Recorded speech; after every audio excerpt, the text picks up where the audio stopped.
Hi friends, we're back again. We're going to start reading with chapter 14 today, and for this next section of chapters we're going to be focusing in on the notice and note signpost moments, again and again, and memory moment. So for again and again, this is when there is something that keeps popping up in the book over and over. You keep hearing it. Could be a phrase, it could be words.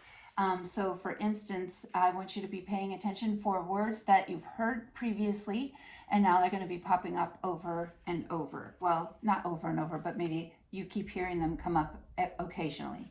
And we're also going to be taking a look at a memory moment. This is when the author is going to give us a flashback. The character is going to be remembering something that's happened in the past, and we're going to be paying attention for why is it important? Why is the character thinking about this previous memory, and how do you think it's going to be helpful to them as they are struggling with the problem that they're facing?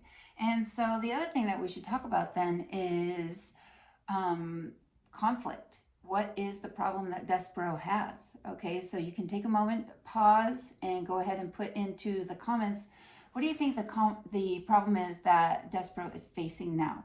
He's been banished to the dungeon, he's been delivered to the dungeon, and now we know that he's got to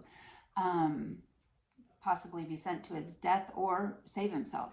So do you think that he's going to be able to come out of the dungeon? We also know that he fell in love with the human princess. And what's going to be happening with her? Is she going to be somehow involved in his rescue from the dungeon? What predictions can you make about Despereaux's fate? All right, so let's just jump right into chapter 14, Darkness. Despereaux lay on his back at the bottom of the steps and touched the bones in his body one by one. They were all there, and amazingly, they were unbroken. He got to his feet and became aware of a terrible, foul, extremely insulting smell. The dungeon reader stank. It stank of despair and suffering and hopelessness, which is to say that the dungeon smelled of rats. And it was so dark. Despereaux had never before encountered darkness so awful, so all-encompassing. The darkness had a physical presence, as if it were a being all its own. The mouse held one small paw up in front of his whiskers. He could not see it, and he had the truly alarming thought that perhaps he, Despereaux Tilling, did not even exist. "Oh my," he said out loud. His voice echoed in the smelly darkness. "Perfidy," said Despereaux, just to hear his own voice again, just to assure himself that he did exist. "P," said Despereaux, and the name of his beloved was immediately swallowed up by the darkness. He shivered, he shook, he sneezed. His teeth chattered. He longed for his handkerchief. He grabbed hold of his tail. It took him a long, frightening moment to even locate his tail. So absolute was the darkness. To have something, anything to hold on to. He considered fainting. He deemed it the only reasonable response to the situation in which he found himself. But then he remembered the words of the Threadmaster: honor, courtesy, devotion, and bravery. "I will be brave," thought Despereaux. "I will try to be brave like a knight in shining armor. I will be brave for the Princess P." How best for him to be brave? He cleared his throat. He let go of his tail. He stood up straighter. "Once upon a time," he said out loud to the darkness. He said these words because they were the best, the most powerful words that he knew, and just the saying of them comforted him. "Once upon a time," he said again, feeling a tiny bit braver. "There was a knight, and he wore always an armor of shining silver." "Once upon a time?" boomed a voice from the darkness. "A knight in shining armor? What does a mouse know of such things?" That voice, the loudest voice that Despereaux had ever heard, could only, he assumed, belong to the world's largest rat. Despereaux's small, overworked heart stopped beating, and for the first time that day, the mouse fainted. Chapter 15, Light. When Despereaux awoke, he was cupped in the large, calloused hand of a human, and he was staring into the fire of one match, and beyond the match there was a large, dark eye looking directly at him. "A mouse with red thread," boomed the voice. "Oh, yes, Gregory knows the way of mice and rats. Gregory knows." And Gregory has his own thread marking him. See here, Mouse. And the match was held to a candle, and the candle sputtered to life, and Despereaux saw that there was a rope tied around the man's ankle. Here is the difference between us. Gregory's rope saves him, and your thread will be the death of you. The man blew the candle out, and darkness descended, and the man's hand closed more tightly around Despereaux, and Despereaux felt his beleaguered heart start up, a crazy rhythm of fear. Who are you? He whispered. The answer to that question, Mouse, is Gregory. You are talking to Gregory the jailer, who has been buried here, keeping watch over this dungeon for decades, for centuries, for eons, for eternities. You are talking to Gregory the jailer, who, in the richest of ironies, is nothing but a prisoner here himself. Oh, said Despereaux. May I get down, Gregory? The mouse wants to know if Gregory the jailer will let him go. Listen to Gregory, Mouse. You do not want to be let go. Here in this dungeon, you are in the treacherous dark heart of the world.